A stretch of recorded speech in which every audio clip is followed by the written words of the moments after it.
nakita ko yung mga post nyo regarding Sierra Madre dahil kami mga kababayan tayong pinag-iingat nyo in terms of underestimating the importance of Sierra Madre. Okay, can you talk about that? Sure. The Sierra Madre is very important, no? Kasi it's the one that protects significant part of Luzon, malaking bahagi ng Luzon. Siyempre hindi siya nagproprotekta ng lahat ng Luzon. There is no Sierra Madre before the storm comes to Bicol, di ba? Wala namang Sierra Madre before the storm comes to the Infanta, to Aurora, to Baler, di ba? Wala namang it's dagat yun eh. Walang bundok doon, di ba? Before they come. But before the storm arrives in the rest of Quezon, in Batangas, di ba? In Metro Manila, sa atin sa Metro Manila, in parts of Central Luzon, no? I mean, there's the Sierra Madre. Of course, there's also Sierra Madre kasi yan eh, di ba? From Quezon siya all the way down to Isabela, di ba? So it also protects the Cordillera region and the Cagayan Valley, di ba? Together with the other mountain ranges doon, no? Yung Cordillera Mountain Range at yung Caraballo Mountain Range, they all protect us, those areas, no? So wag i-underestimate yung halaga, di ba? I think when sinasabi na quoting especially a foreigner was an influencer in typhoons, di ba, na we overestimate, di ba? Masyado tayong myth of, there's no such thing as a myth of the Sierra Madre. It's not a myth, di ba? It's truth that Sierra Madre protects many parts of Luzon, no? So yun. But it doesn't protect the whole Philippines. Oo nga, tsaka in the first place, wala naman. Sayas. Opo.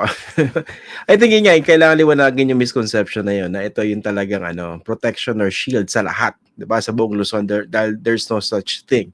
But I think we should also address yung yung possibility of complacency.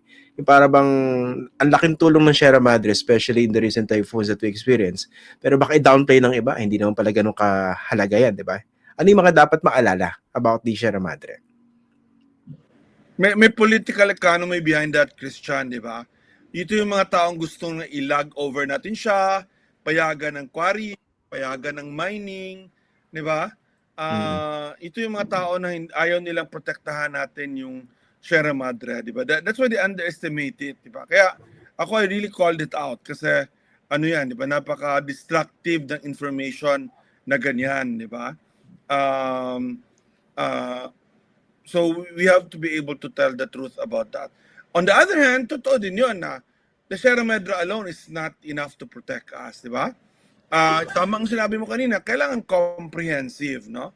Comprehensive yung approach natin to storms, to typhoons, to protection, di ba? Hindi pwedeng magre-rely tayo sa isang bundok na isang mountain range, di ba?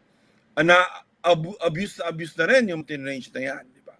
So it's not already in perfect condition.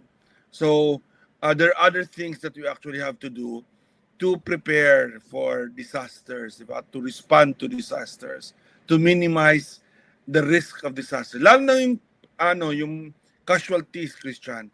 There is no excuse anymore for casualties, diba? Alam nyo ba yan, pero for many years now, nagkaroon na tayo ng zero casualty, diba? That has been the approach. Ngayon parang balik na naman tayo sa dati na okay lang na may mamatay. No. Diba? No, it's not okay na may mamamatay dahil sa disaster. Diba? Hindi pwede yung sinabi ni President Marcos na hindi namin alam na magka-flash floods. Dapat alam natin magka-flash floods. Diba? We have the Project NOAA hazard maps to tell us na magpa-flash flood dyan sa buong Pilipinas. Karamihan ng cities natin, municipalities, magpa-flash flood.